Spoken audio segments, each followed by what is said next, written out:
Hello and welcome back. आज के इस वीडियो लेक्चर में मैं फंक्शन के जो बहुत फंडामेंटल प्रॉब्लम्स हैं उसको मैं डील करूंगा। मैं आपको सिखाऊंगा कि कैसे फंक्शन में हम लोग वैल्यूज़ को इंसर्ट करते हैं।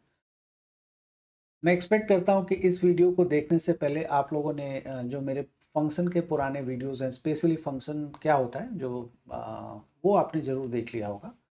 अगर वो देखा होगा तो आज का जो ये वीडियो है ये आपके लिए बहुत ही अच्छा रहेगा। बहुत बच्चों के मन में ये होगा कि ये बहुत प्राइमरी वीडियो है, बट ट्रस्ट कीजिए ये जो प्राइमरी वीडियो है यही आपको सबसे ज़्यादा परेशान बाद में कर सकता है। तो इसलिए इन्वर्स निकालते समय जो इंसर्ट हम करते हैं, कैसे एक वैल्यू को दूसरे में इंसर्ट करते हैं, अ, ये बहुत इंपॉर्टेंट रोल पार्ट है फंक्शन का। तो हम इसी के साथ स्टार्ट करते हैं। मैंने कुछ क्वेश्चंस ले लिए हैं और मैं इन्हीं क्वेश्चंस को सॉल्व करके आपको दिखाऊंगा। तो ये एज्यूम करके मैं चल रहा हूँ कि जो हमारे पास फंक्शन है वो रियल टू रियल है। मतलब ये एक मशीन है हमारे पास जी, जो दरअसल में रियल नंबर को लेता है। मतलब जिसका खाना रियल नंबर है, जो जिसका डोमेन रियल नंबर है, जो रियल नंबर को ही लेगा।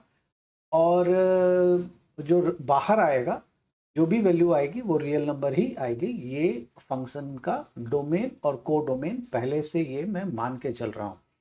तो चलिए मैं स्टार्ट करता हूँ। तो इस फंक्शन का डोमेन अंडरस्टूड है, मैं मान के चलता हूँ इसको। इस तरह से भी आप लिख सकते हैं, जी एक फंक्शन है, एक मशीन है जिसका डोमेन ऑल रियल नंबर है और वो डोमेन भी ऑल रियल नंबर है। याद रखिएगा ये कैपिटल आर इस तरह से लिखने का मतलब रियल नंबर को रिप्रेजेंट करता है।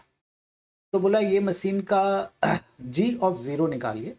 तो जी ऑफ ज़ीरो निकालने का मतलब हो जाता है जहाँ पे एक्स है वहाँ पे आप ज़ीरो प्लग कर देंगे। तो अगर आप वहाँ ज़ीरो प्लग करेंगे तो 5 इंटू एक्स की जगह zero plus two which is equals to -5 multiply zero is zero. आप जानते हैं this is equals to two. तो इसका मतलब ये हो गया कि ये जो पूरा मशीन है, जब एक्स की जगह हम ज़ीरो रखेंगे तो जो आउटपुट है हमारा वो टू देगा। उसी तरह से हम देखेंगे जी ऑफ -6.5। तो जब हम जी ऑफ -6.5 रखेंगे तो x की जगह हम -6.5 रखते हैं। तो -5 into -6.5 and plus two, this is equals to minus minus, जानते हैं प्लस होता है 6.5 दैट इज 12। कितना हो जाएगा 6.5 मल्टीप्लाइड बाई 5 5 जो 25 बैलेंस 2, 6 5 जो 30 32, that is 32.5 and plus 2 which is equals to 34.5। तो आप इसको ऐसे समझ सकते हैं कि ये जो मशीन है इसमें जब -6.5 रखेंगे हमारे पास रिजल्ट वो 34.5 के फॉर्म में देगा। और इसी तरह से सभी वैल्यूज़ को हम चेक कर सकते हैं। चलिए मैं अब आपको दूसरे प्रॉब्लम्स की तरफ लेके चलता हूँ। अब आप देख सकते हैं कि ये प्रॉब्लम है मेरे पास। आ, मैं थोड़ा बड़ा कर देता हूँ सो दैट कि आप इजीली देख सकें।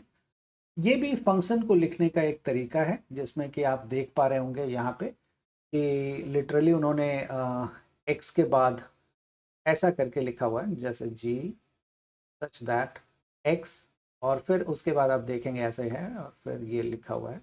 इसका मतलब ये होता है ये डोमेन के एलिमेंट्स को दिखा रहा है और ये पूरा का पूरा जो है ये कोडोमेन ही है। जो फंक्शन है वही पूरा कोडोमेन के तरीके से लिख दिया गया है। तो करने के तरीके में कोई बदलाव नहीं है, ये सिर्फ लिखने का तरीका है। जैसे आप यहाँ पे ऐसे लिखते हैं all real number two real number, तो उसकी जगह रियल नंबर की जगह जो है वही, मतलब डोमेन क्या है वो लिख दिया उसने। तो डोमेन हमारे पास एक्स है, मतलब आप एक्स की जगह ही कुछ रखेंगे इसलिए एक्स डोमेन कहलाएगा। और जो बाहर निकलेगा वो कैसे निकलेगा, एक्स में जब एक्स की वैल्यू जब हम पूरे फंक्शन में डाल देंगे, एक्स की वैल्यू जब हम पूरे फंक्शन में डाल देंगे तो ही सॉल्व करके बाहर निकलेगा। इसीलिए वो डोमेन की जगह ये पूरा का पूरा फंक्शन ही रख दिया गया है। तो ये भी एक तरीका होता है लिखने का।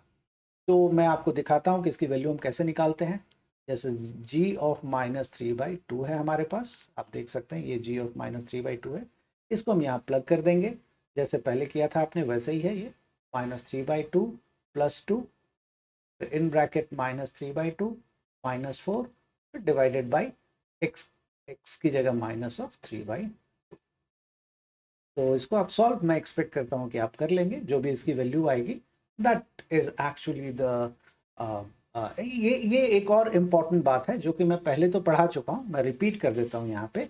ये जो वैल्यू आएगी कैलकुलेट करके, चलिए मैं कैलकुलेट कर ही लेता हूँ। This is -3 + 4/2 multiplied by, this is मैं पूरा स्टेप कर दे रहा हूँ सो दैट कि आपको दिक्कत ना हो, -8/2 डिवाइडेड बाई दिस इज 3/, तो अब आप इसको सॉल्व करेंगे तो आप देखेंगे this is 1/2 and this is -11/2. So 1/2 and -11/2 is actually equals to minus of 11/4 and divided by 3/2 है। So इसको आप सॉल्व करेंगे तो this is -11/4 into 2/3, so cancel out हो करके this is minus of 11/3 to the 6। तो ये मैं एक्सपेक्ट करता हूँ कि कोई गलती नहीं हुई होगी, यही वैल्यू इसकी है। इसका एक मतलब ये है कि ये जो वैल्यू आई है ये दरअसल रेंज है। ये रेंज है, किसका रेंज है ये? इस फंक्शन मतलब इस मशीन में, कौन सी मशीन में? जी नाम की एक मशीन है, और वो मशीन का काम है कि आप कोई भी रियल नंबर रखेंगे बाहर में कुछ एक काम करके, वो काम क्या है? वो काम, इसके अंदर जो काम हो रहा है वो ये हो रहा है, ये वाला पूरा काम हो रहा है, ये काम इसके अंदर हो रहा है। जो भी रखेंगे उसको 2 से ऐड कर देगा, फिर मल्टीप्लाई कर देगा, x-4 मतलब जो रखा है आपने उसमें से 4 सब्ट्रैक्ट कर देगा, और फिर दोनों को मल्टीप्लाई करेगा डिवाइडेड बाय माइनस टाइम्स जो आपने रखा है। रिपीट कर रहा हूं इसको, इस मशीन का काम है, आपने जो भी रखा है x की जगह, एज्यूम कर लेते हैं x की जगह आपने 2 रखा है, तो वो 2 को 2 से ऐड कर देगा, एक जगह रख लिया, फिर 2 -4 करेगा, उसको दूसरी जगह रख लिया, फिर दोनों को आपस में मल्टीप्लाई कर देगा, divided by minus of x की जगह 2 है 2 कर देगा, फिर दोनों सब कैलकुलेट करके वो आपको बाहर में दे देगा। तो ये जो आया है आपके पास ये रेंज है। ये जो हमारे पास -11/6 है, दिस -11/6 इज एक्चुअली रेंज। ये कोडोमेन नहीं है, कोडोमेन का हिस्सा है।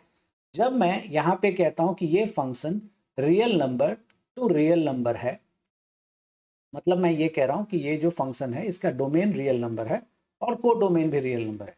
इसका मतलब ये होता है कि इस फंक्शन में आप डाल कोई भी रियल नंबर सकते हैं, आपकी श्रद्धा है, आप जो चाहें आप रख सकते हैं। और यहाँ एक दूसरा पूरा घर है हमारे पास जो कि रियल नंबर का ही घर है, जिसके अंदर सारे के सारे रियल नंबर रहते हैं। दुनिया में जितने तरह के रियल नंबर है सब इस घर में रहते हैं। अब आपने जब एक रियल नंबर चुनते समय तो आपने अपनी मर्जी से चुना, आपने चुन लिया जी -3/2, तो -3/2 रियल नंबर है, वो आपने यहाँ पे चुन लिया। ये जब आपने चुना तो जो रिजल्ट आया हमारे पास -11/6, तो -11/6 रेंज है, और वो रेंज इस वाले रियल नंबर के सेट में दिखाई देगा आपको। ये ध्यान में रखिएगा, जो रेंज है वो दूसरे सेट में दिखाई देगा। किसी कारण से अगर वो नहीं दिखाई दे रहा है, इसका मतलब है कि ये फंक्शन वैलिड नहीं है। ये मैंने पुराने वीडियोस में बताया है आपको, आप जाके उसको देखें। अभी ऐसे सवाल आएंगे, मैं दोबारा उसको करूंगा, लेकिन फिलहाल मेरा थ्रस्ट ये बताने पे नहीं है कि फंक्शन क्यों नहीं है। मैं सिर्फ आपको प्लगिंग सिखा रहा हूं कि कैसे आप प्लग करते हैं और वैल्यू ऑफ फंक्शन का कैसे निकालते हैं। तो मैं रिपीट कर रहा हूं कि ये जो -11/6 है, ये -11/6 रेंज है, और वो रेंज दरअसल में सेट ऑफ कोडोमेन के अंदर दिखेगा। ठीक, ओके। एक दूसरा प्रॉब्लम मैं लेता हूं यहां पे, g(0), ये जो है ये d, ये वाला भी करके दिखाता हूं आपको। तो g(0) अगर आप रखेंगे तो आप यहीं पे देखिए कि क्या इसका रिजल्ट होगा। मैं यहां कर देता हूं g(0) equals to 0 + 2 which is equals to 2। तो ये मशीन कर रहा है, जैसे ही आपने 0 डाला तो मशीन ने क्या 0 + 2 किया, उसको एक साइड में रख लिया यहाँ पे 2, फिर 0 -4 किया उसने विच इज -4, और डिवाइडेड बाय माइनस ऑफ 0। ठीक, -0 आपको पता है कुछ भी नहीं होता। अब देखिए ये इंटरेस्टिंग है, अब एनीथिंग डिवाइडेड बाय 0 क्या होता है? अनडिफाइंड होता है, आपको पता होगा। मैं रिपीट कर देता हूं, अनडिफाइंड होता है, इन्फिनिटी नहीं होता है। Any number divided by 0 is undefined, not infinity. यहां पे मैं स्ट्रेस दे रहा हूं, इट इज नॉट इन्फिनिटी, मैं बात को डिली डॉली करके नहीं बता रहा हूँ आपको कि हाँ हो सकता है, नहीं हो सकता है, थोड़ा सा यहाँ फर्क है, थोड़ा कुछ नहीं है ऐसा।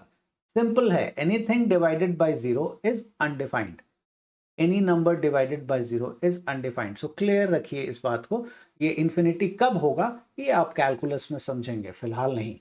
तो 2 × -4 डिवाइडेड बाय -0, आपको पता है जीरो का कोई साइन नहीं होता, तो जीरो है, तो ये इफेक्टिवली नॉट डिफाइंड हो गया। अब आपसे ये पूछा जा सकता है कि क्या जीरो, यहाँ पे देखिए कुछ सवाल जन्म होता है, कुछ सवाल अराइज होता है। पहला कि क्या जीरो डोमेन काउंट हो सकता है, करना चाहिए हमें।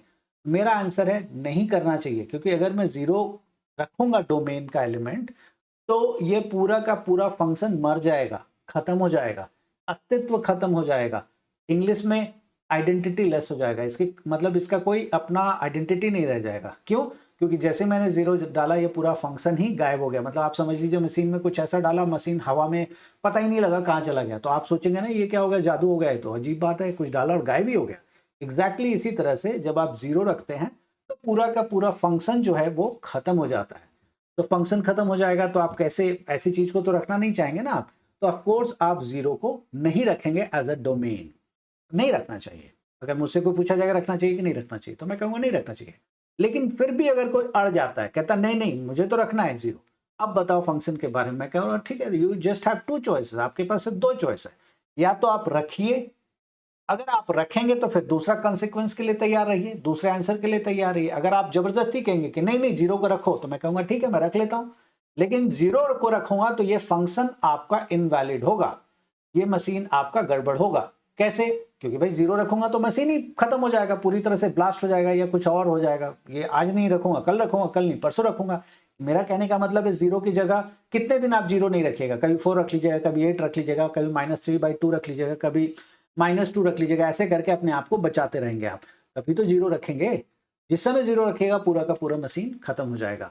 तो आप अगर जीरो रखने पे मुझे फोर्स करते हैं, मतलब एज अ डोमेन अगर आप मुझे कहते हैं जीरो रखो, तो फिर तैयार रहिए कि मशीन आपका इनवैलिड हो जाएगा, मतलब फंक्शन इनवैलिड हो जाएगा मैथमेटिकली। दूसरा चॉइस है कि आप जीरो को डोमेन से हटा दीजिए, तो मशीन आपका बना रहेगा, तो आपको कोई एक ही चीज मिलेगा।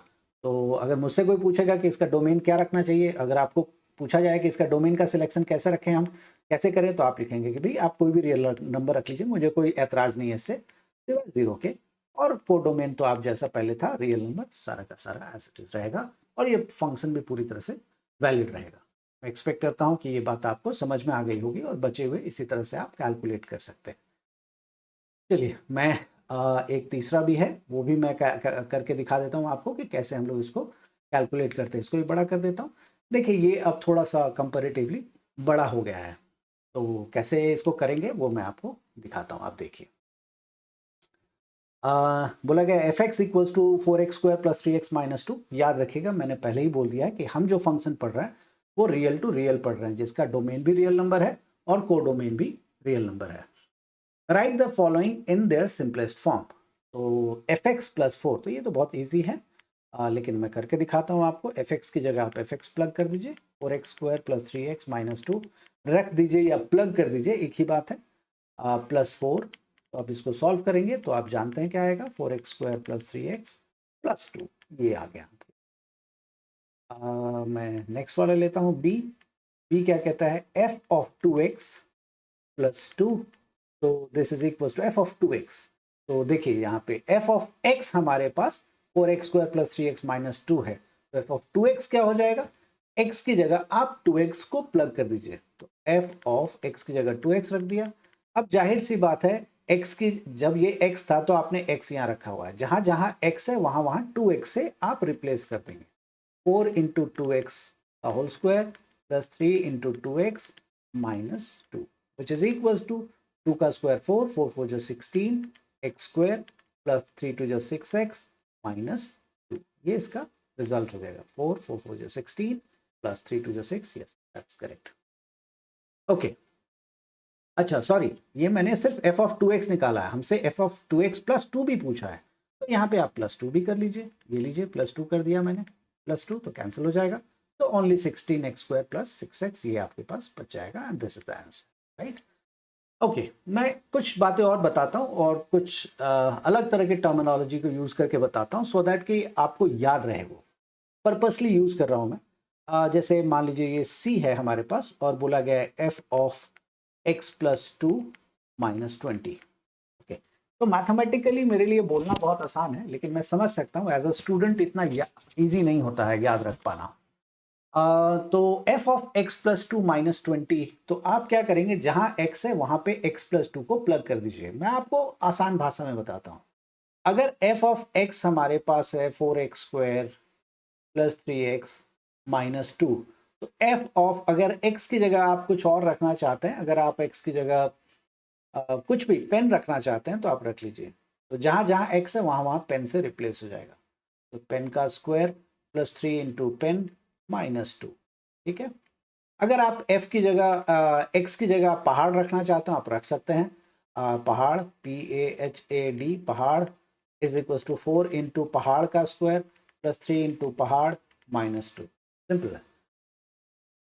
उसी तरह से अगर ये x की जगह x प्लस टू है, ये पूरा x प्लस टू, जैसे x एक ब्रैकेट में, उसी तरह से आप देखेंगे x प्लस टू एक ब्रैकेट में है, तो जहां भी आपको x दिखता है वहां x प्लस टू आप रिप्लेस कर देंगे। एक और आसान तरीके से कर सकते हैं, हालांकि ये अभी तो ठीक है लेकिन बाद में ये थोड़ा एक दो स्टेप बढ़ा देगा, बट दैट्स फेयर इनफ। समझना ज्यादा जरूरी है। स्टेप्स अगर चार बढ़ भी गया लेकिन आपको समझ में आ रहा है तो दैट इज मोर इंपॉर्टेंट। आप क्या करिए ना, x प्लस टू को थोड़ी देर के लिए t ले लीजिए। x plus two equals to t। अब आप इसको f ऑफ t माइनस 20 लिख लीजिए। अब तो इजी है ना। तो जहां x है वहां पे अब आप क्या करेंगे, t रख देंगे। तो अगर f ऑफ t रखेंगे तो जहां जहां x है वहां t से रिप्लेस हो जाएगा। f of T square plus 3 into T minus 2, और ऑलरेडी एक माइनस टू कहाँ से आया, ये देखिए ये वाला जो क्वेश्चन में है वो है, और माइनस 20 पहले से है तो ये रहा माइनस। अब आपका काम हो गया। अब t की जगह वापस आप x प्लस टू प्लग कर दीजिए। 4 इंटू एक्स प्लस टू का whole square plus 3 into x plus two minus 2 minus 20 is minus 22। This अब a प्लस बी का होल स्क्वायर मैं एक्सपेक्ट करता हूं कि आप खोल सकते हैं एंड सिंप्लीफाई कर लेंगे, वही उसका आंसर होगा। तो आई होप कि ये पार्ट आपको समझ में आ गया होगा कि कैसे हम लोग ये प्लगिंग कैसे करते हैं। नेक्स्ट वीडियो में मैं आपके लिए डोमेन क्या होता है, रेंज क्या होता है, ये सारी चीज़ें लेकर के आऊँगा, और उससे फिर और आपके लिए क्लियर हो जाएगा ये सब। तब तक के लिए इतना ही। वीडियो को देखिए, अच्छे से समझिए। कोई अगर दिक्कत रहती है मैं एक्सपेक्ट करता हूँ कि आप मुझे लिख देंगे, मैं उसको ज़रूर एड्रेस करूँगा। Thank you and bye bye.